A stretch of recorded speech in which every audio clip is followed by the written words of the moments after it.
Nina segurou o currículo enquanto observava a entrada imponente do restaurante Le Jardin. A chuva fina molhava seus cabelos, e ela hesitou por um segundo antes de empurrar a porta de vidro. Dentro, o ambiente elegante a intimidou. Lustres dourados, mesas com toalhas brancas impecáveis e o aroma de pratos caros no ar. Quando se aproximou da recepção, a moça do restaurante mal ergueu os olhos do computador. Estou aqui para a entrevista de auxiliar de cozinha, disse Nina, tentando soar confiante.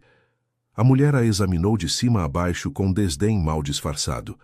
Aguarde ali, respondeu friamente, apontando vagamente para o salão. Nina olhou na direção indicada, viu o movimento do restaurante e, nervosa, interpretou que deveria aguardar em uma das mesas. Caminhou entre os garçons até uma mesa que parecia estar vazia junto à janela, puxou a cadeira e se sentou, organizando o currículo sobre a mesa. Só então ergueu os olhos e se deparou com um homem de aproximadamente 30 anos. Cabelos castanhos bem cortados, terno azul marinho impecável, sentado bem à sua frente. Por um momento, o tempo parou. E antes da história continuar, me responde uma coisa. De onde você está assistindo agora? É sempre emocionante ver até onde as nossas histórias conseguem chegar. Se essa história tocar o seu coração, aproveita para se inscrever no canal e ativar as notificações. Aqui você encontra histórias onde o amor verdadeiro nasce dos encontros mais inesperados, onde pessoas reais se reconhecem além das aparências e finais que mostram que o destino, às vezes, só precisa de uma mesa errada para fazer tudo certo. Nina Alves, aos 27 anos, construíra uma vida simples, mas digna. Trabalhava como atendente no Mercadinho São Jorge, no bairro onde cresceu, e nas horas vagas fazia bicos, entregando currículos para amigas que tinham vergonha de enfrentar lugares chiques. Morava com a mãe em um apartamento de 2 quartos, ajudava nas contas de casa e sonhava pequeno. Talvez um curso técnico, talvez uma oportunidade melhor. Eduardo Monteiro, por sua vez, aos 32 anos, carregava o peso de ser herdeiro do Grupo Monteiro, rede hoteleira e restaurantes de luxo espalhados por todo o país. Formado em administração nas melhores universidades, ele transitava entre reuniões, jantares de negócios e eventos sociais com a facilidade de quem nasceu naquele mundo. Mas, ultimamente, sentia-se sufocado pela superficialidade das relações e pelo vazio das conversas programadas. Naquela tarde chuvosa, Eduardo aguardava o pai para um encontro de negócios no Le Jardin, um dos restaurantes da família. Estava imerso em pensamentos quando uma jovem se sentou à sua mesa, claramente confusa e nervosa. Desculpa, eu... Nina tentou se levantar às pressas, derrubando o copo d'água na mesa. Eduardo rapidamente segurou o copo antes que caísse no chão, sorriu genuinamente. Está tudo bem. Acontece com todo mundo. Ele pegou o guardanapos e ajudou a secar a mesa, notando o currículo molhado nas mãos dela. Você está bem? Perguntou ele, percebendo o constrangimento de Nina. Eu acho que me confundi. A recepcionista disse para aguardar ali. E eu pensei que fosse nesta mesa. Eduardo completou, com um sorriso compreensivo. É fácil se confundir aqui. Primeira vez no Le Jardin? Nina assentiu ainda envergonhada. Vim para uma entrevista. Auxiliar de cozinha. Nesse momento a atendente se aproximou com uma expressão irritada. Senhorita, essa mesa está reservada. A área de espera para funcionários é ali, disse apontando para uma cadeira desconfortável próxima aos banheiros. Eduardo notou o tom ríspido e se incomodou. Estava cansado daquela etiqueta fria que classificava pessoas por aparência. Na verdade, disse ele calmamente, eu a convidei para se sentar. Está tudo bem. A atendente hesitou, claramente confusa, mas se afastou. Nina olhou para Eduardo, surpresa. Você não precisava fazer isso. Fazer o quê? Ser educado? Ele sorriu. Além do mais, estava entediado esperando. Se você não se importar com a companhia... Nina hesitou, mas algo no olhar dele a tranquilizou. Não havia arrogância, apenas uma gentileza genuína. Tudo bem, mas só até a entrevista. Perfeito. Pode me falar sobre você? O que faz quando não está procurando emprego? Nina relaxou aos poucos. Contou sobre o trabalho no mercadinho, sobre como ajudava amigas a entregarem currículos porque muitas tinham vergonha de entrar em lugares como aquele. É engraçado, disse ela. Ontem mesmo ajudei uma amiga a se candidatar para uma vaga de camareira num hotel. Ela ficou nervosa só de passar na porta. Eduardo ouviu atentamente, fascinado pela naturalidade dela. E você não fica nervosa? Fico, Nina riu. Mas aprendi que a gente tem que tentar. E se der errado, pelo menos tentou, né?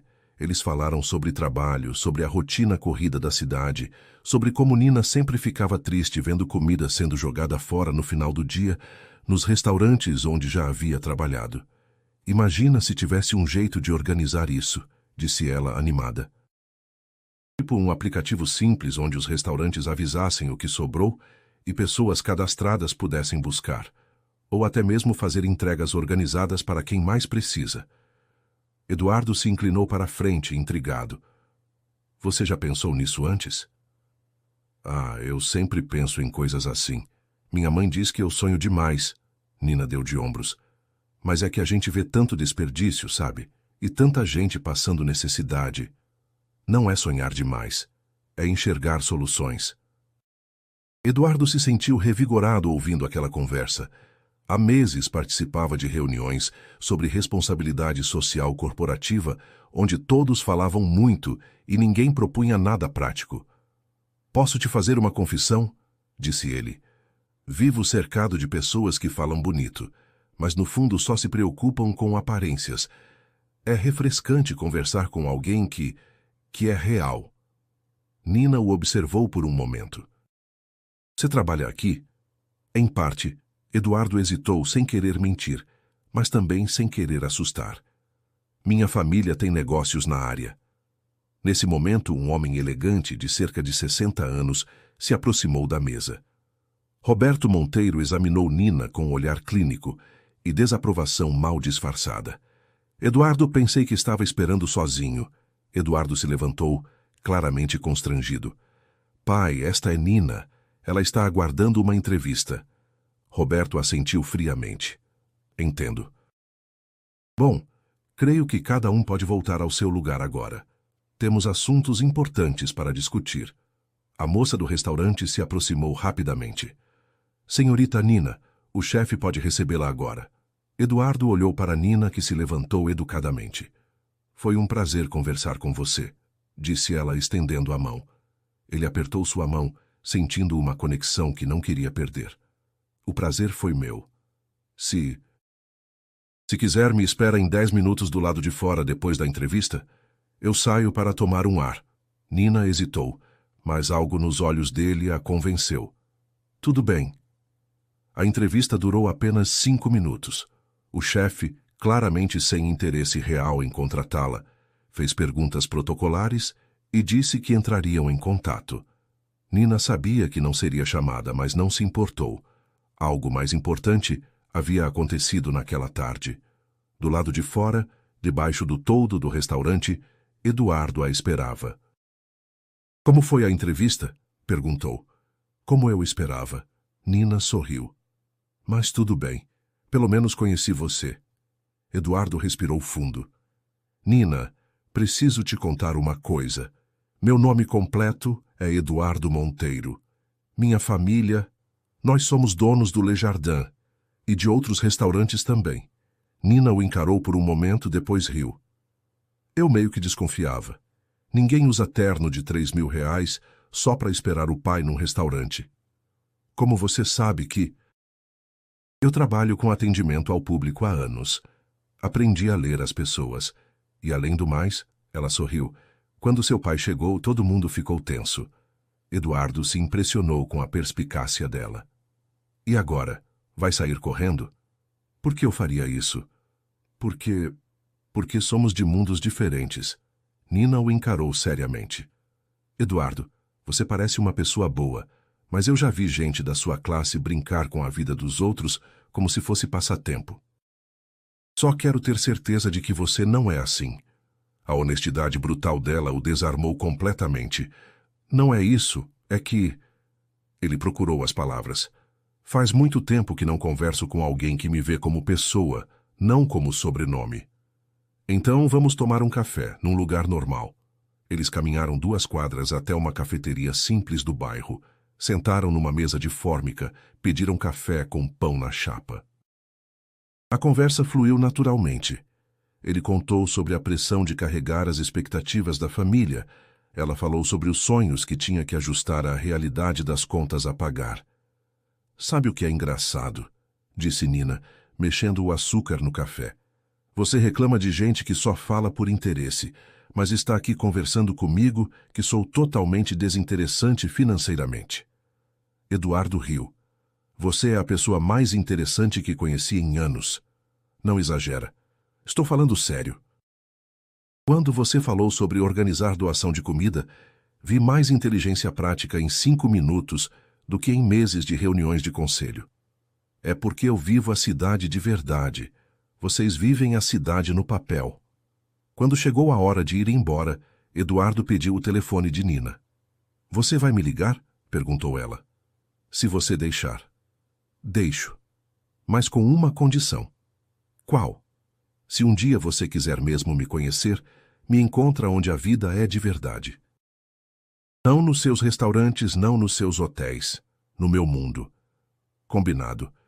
Nos dias seguintes, Eduardo surpreendeu Nina aparecendo no mercadinho São Jorge. Comprou o pão, ajudou a empilhar caixas, conversou com Dona Maria, mãe de Nina, que ficou encantada com a educação do rapaz. Mãe, para de gritar que ele é rico, sussurrou Nina envergonhada. Mas é educado e não tem anel de casado, Dona Maria sussurrou de volta. Eduardo riu, ouvindo a conversa. Sua mãe é incrível, disse ele mais tarde. Sabe que ela me deu conselhos sobre como conservar verduras? Minha mãe dá conselhos para todo mundo. É um hobby dela. Posso te mostrar uma coisa? Perguntou Eduardo. Amanhã tenho uma reunião sobre projetos sociais da empresa. Você toparia ir comigo? Gostaria da sua opinião. Nina hesitou. Eduardo, eu não entendo dessas coisas. Você entende de gente e de necessidade real. É exatamente o que precisamos. No dia seguinte, Nina acompanhou Eduardo até a sede do Grupo Monteiro. O prédio elegante a intimidou, mas ela se esforçou para parecer à vontade. Na reunião, escutou propostas elaboradas de responsabilidade social que pareciam mais preocupadas com marketing do que com resultados práticos. Quando perguntaram sua opinião, Nina respirou fundo. Posso sugerir algo? Roberto Monteiro assentiu friamente. Que tal um programa simples? Disse Nina. Vocês têm quantos restaurantes? 30, 40? Todo dia sobra comida que vai para o lixo. Que tal recolher essa comida e distribuir de forma organizada? Como assim organizada? Perguntou alguém da mesa. Um aplicativo básico. Os restaurantes cadastram o que sobrou. Pessoas em situação de vulnerabilidade se cadastram também. Vocês fazem rotas de entrega com logística decente, respeitando regras de segurança alimentar. A sala ficou em silêncio. E quem operacionalizaria isso? Perguntou Roberto. Quem conhece tanto os restaurantes quanto as comunidades que precisam? Eduardo sorriu discretamente. Nina havia acabado de apresentar em 5 minutos uma solução mais prática do que meses de reuniões haviam produzido. Roberto se mostrou cético. Caridade não pode virar linha de produção.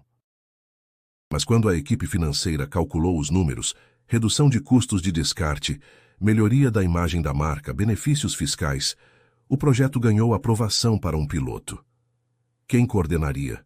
Perguntou Roberto. Eduardo olhou para Nina. A pessoa que teve a ideia. Nina ficou surpresa. Eu não tenho formação para isso. Você tem algo melhor. Experiência real. Depois da reunião, Nina e Eduardo conversaram a sós. Eduardo, isso é sério. Completamente sério. Contrato limpo, salário justo, nada de favores. E se não der certo? E se der? Nina aceitou o desafio. O piloto foi implementado em 10 restaurantes da rede. Caminhões menores, rotas cronometradas, treinamento para as cozinhas sobre armazenamento adequado. Nina trabalhou incansavelmente, visitando comunidades, explicando o programa, ouvindo sugestões. Durante esses dias, ela e Eduardo passaram a se ver quase todos os dias. Entre reuniões, planilhas e conversas noturnas sobre as rotas, havia sempre algo mais no ar, uma leveza, uma cumplicidade silenciosa. O respeito profissional logo se misturou com admiração sincera, e aos poucos, o olhar dele começou a buscar o dela com mais frequência do que o necessário. Numa dessas noites, depois de uma longa reunião, eles saíram juntos do escritório. Chovia leve e Eduardo ofereceu carona. Nina hesitou, mas aceitou. No caminho, o silêncio entre os dois era diferente, confortável, cheio de coisas não ditas. Quando pararam em frente ao prédio dela, Eduardo se virou e disse quase num sussurro: "Eu não sei bem o que está acontecendo entre a gente, mas quero descobrir." Nina olhou para ele com o mesmo misto de medo e certeza. "Então descobre devagar", respondeu. "As coisas boas não precisam ter pressa." Ele sorriu, tocou a mão dela com delicadeza, e naquele toque havia o que palavras ainda não podiam dizer. E naquela noite, antes de se despedirem, ele se inclinou e a beijou com calma. Um beijo breve, sincero, que parecia prometer um recomeço. Em 2 meses, o programa Mesa Cheia estava distribuindo 500 refeições por dia. Nina não virou mascote da empresa, virou coordenadora respeitada, mas o sucesso trouxe exposição indesejada. Um vazamento maldoso na imprensa transformou a história em fofoca. Herdeiro milionário e a moça do mercado. Fotos recortadas, insinuações, comentários maldosos nas redes sociais. Nina chegou em casa chorando. "Mãe, todo mundo está falando que eu sou interesseira." Dona Maria abraçou a filha. "Filha, quem te conhece sabe quem você é. E quem não conhece, não importa." Eduardo também sofreu pressão. Amigos faziam piadas. O pai questionava se o relacionamento não estava atrapalhando os negócios. "Eduardo", disse Roberto numa conversa tensa, "você tem certeza do que está fazendo?" "Absoluta." "Essa moça, ela entende o nosso mundo?" "Pai, ela está criando um mundo melhor." Uma noite, depois de uma semana particularmente difícil com a exposição na mídia, Eduardo encontrou Nina no mercadinho, ajudando a mãe a reorganizar prateleiras após o expediente. "Como você está?" perguntou ele. "Cansada", ela admitiu, mas não arrependida. "Nina, se você quiser parar com tudo isso..." "Por quê? Por causa de fofoca?" "Por causa do que isso está te custando." Nina parou de organizar as latas e o encarou. "Eduardo, vou te contar uma coisa. Quando eu era criança, minha mãe limpava a casa para uma família rica. Um dia ela me levou junto, e eu ouvi a patroa falando para uma amiga: 'É incrível como essa gente se contenta com pouco.' Aquilo me marcou. Não porque era mentira, mas porque era verdade. A gente se acostuma a sonhar pequeno para não se decepcionar." Eduardo ouviu em silêncio. "Mas agora", continuou Nina, "pela primeira vez na vida estou fazendo algo que importa. Algo que mudança a vida das pessoas de verdade. Não vou desistir por causa de gente que não tem o que fazer." "E sobre nós?" perguntou Eduardo baixinho. "Sobre nós o quê? Você acha que vale a pena? Todo esse julgamento, toda essa exposição?" Nina se aproximou dele. "Eduardo, eu não me apaixonei pelo seu dinheiro. Me apaixonei pelo homem que olhou para uma mulher sentada na mesa errada e fez parecer que ela estava exatamente no lugar certo." Eduardo sorriu, sem palavras. Apenas se aproximou e a abraçou com firmeza. Um abraço que dizia mais do que qualquer explicação. Nina fechou os olhos e ali, entre as prateleiras do mercadinho, eles se beijaram. Um beijo simples, sereno, cheio da verdade que ambos precisavam ouvir. 3 meses depois, numa sexta-feira chuvosa, Eduardo convidou Nina para jantar. "Onde?" perguntou ela. "No Le Jardin." "Eduardo, confia em mim." Quando chegaram ao restaurante, o garçom os cumprimentou pelo nome. A atendente sorriu genuinamente. A mesa junto à janela, a mesma onde tudo começou, os esperava. Você reservou nossa mesa, sorriu Nina. Nossa mesa, repetiu Eduardo, gostando do som. Durante o jantar, Eduardo tirou do bolso 2 bilhetes de metrô. O que é isso? Perguntou Nina, rindo. Nosso próximo encontro. Quero conhecer a cidade pelos seus olhos, não pelo vidro do carro. Nina pegou um dos bilhetes, emocionada. Sabe o que é mais bonito? Disse ela. Hoje menos comida foi para o lixo e mais gente jantou quente. A cidade está melhor porque a gente se encontrou. Quando a conta chegou, Nina insistiu em pagar sua parte. Por princípio, disse ela. Por princípio, concordou Eduardo, respeitando sua independência. Saíram do restaurante sob uma chuva fina. Caminharam até a mesma marquise, onde haviam conversado pela primeira vez após a entrevista de Nina. É engraçado, disse Nina, encostando a cabeça no ombro dele. Eu não sonho com contos de fada. Sonho com mesas onde as pessoas se sentem à vontade para ser quem são. Eduardo segurou sua mão com tranquilidade. Quando estou com você, até o silêncio conversa. Eles ficaram ali alguns minutos, ouvindo a chuva, sentindo o peso gostoso de quem encontrou alguém especial sem procurar. 2 bilhetes de metrô no bolso, uma cidade inteira para descobrir juntos, e amor suficiente para escrever muitos capítulos pela frente. Nina olhou para Eduardo e sorriu. Pronto para a próxima aventura? Com você? Sempre. E caminharam pela chuva, 2 pessoas que se encontraram na mesa errada. E descobriram que, às vezes, o destino só precisa de um mal-entendido para fazer tudo dar certo. Às vezes, o amor mais verdadeiro nasce dos encontros mais inesperados. E às vezes basta uma mesa errada para 2 vidas se encontrarem.